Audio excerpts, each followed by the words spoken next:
This is the PKF Texas Entrepreneurs Playbook. I'm Jen Lemanski, and I'm here with Alejandro Ballestin, one of our senior managers in the Business Advisory Group, as well as one of the Approachable Advisors here at PKF Texas.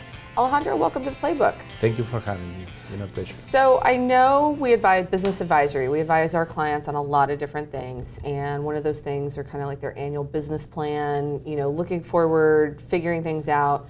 And I know budgeting often plays into that when you're making recommendations to our clients. Can you share why is a budget important, and do people really not have a budget? Absolutely.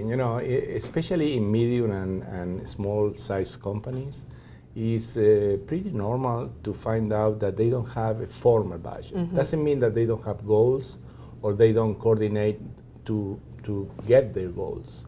But sometimes they lack the formality of prepare a plan where all the managers, all the departments inside the company share their thoughts and coordinate their efforts. Mm-hmm. And doing that, help for many things.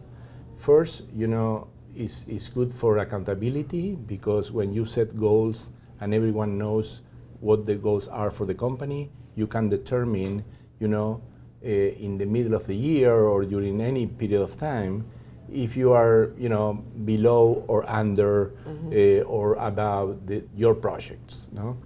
Another thing that is important is to coordinate resources, because mm-hmm. typically most of the companies has a very clear vision of what the sales budget would be. Sure. And the goal of sales. They understand their clients, they understand their products, mm-hmm. and they can figure it out, the sales part of the budget. But also it's good that the other departments knows about the plan. Right. Because they need to coordinate resources, mm-hmm. like capacity in the plan, purchases, human resources, financial resources, technology.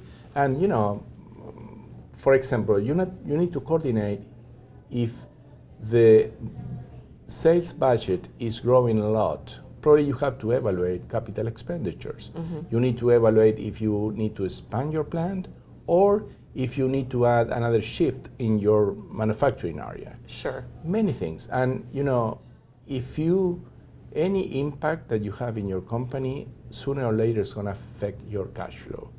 Mm-hmm. For example, if you don't coordinate with the manufacturing area, purchasing, the typical reaction to not have enough information is cushion.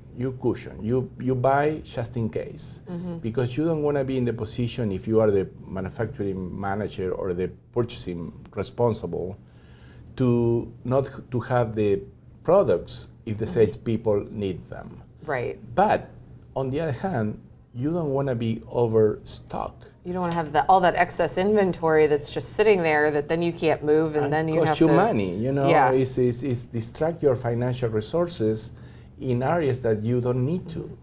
Mm-hmm. And the same applies for human resources. Right. You need to understand how many people you need, and you don't want to be over or below your needs. You have to be, sensitive to these kind of things. And of course, you can review it. You can review the plan every quarter, every month, mm-hmm. depending on your need. So who do you get involved in that budgeting process? Is it, the owner of the company plus kind of the department heads, or who do you typically see as part of that process? Typically, you first discuss their strategic, plan. Mm-hmm. You start from the leadership of the company, the owners. They define where they want to go. Mm-hmm. Typically, the process is sales, manufacturing, purchasing, human capital, and then at the end, the finance people, just to see how the cash flow looks. Mm-hmm. That is the typical process, facing the market first. Mm-hmm. And also, you have to get some information from your market, what the trends are, mm-hmm. because you don't want to keep doing things that the market is not demanding. Right. You have to listen your market, mm-hmm. and then adjust all the resources, internal resources, to get that goal. Mm-hmm. That is the typical process. Mm-hmm. If they're not running with a formal budget, where do they start? Are there templates online? Do they call somebody like us in to kind of help walk them through that process? What have you seen? According with my experience, there are different software that help you with the budget.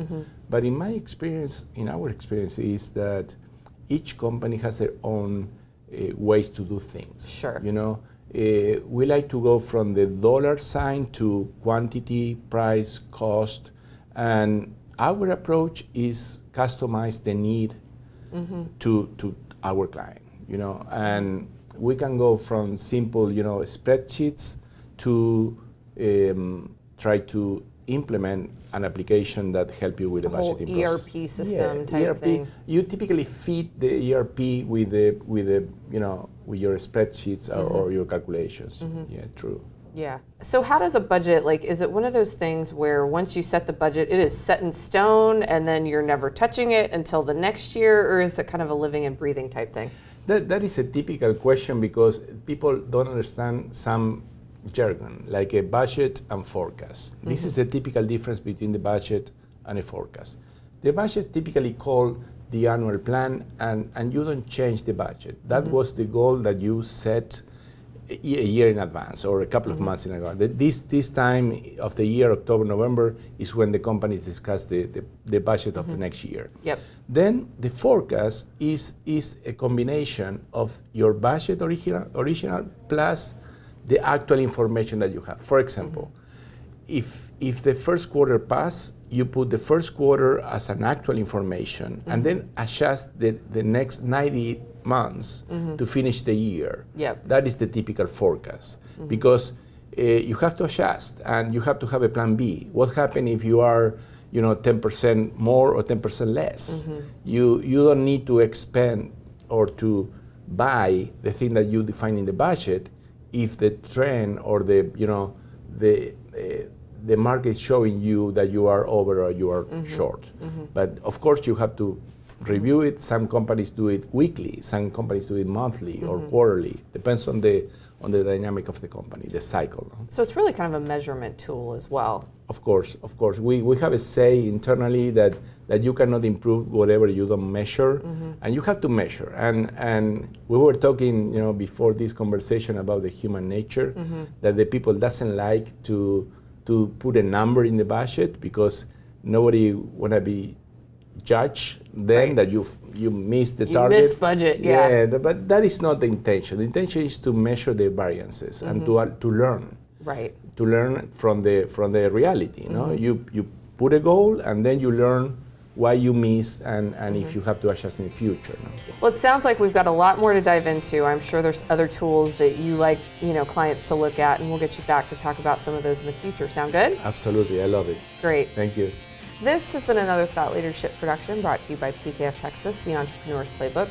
For more information about this and other topics, visit pkftexas.com/insights. Tune in next week for another chapter.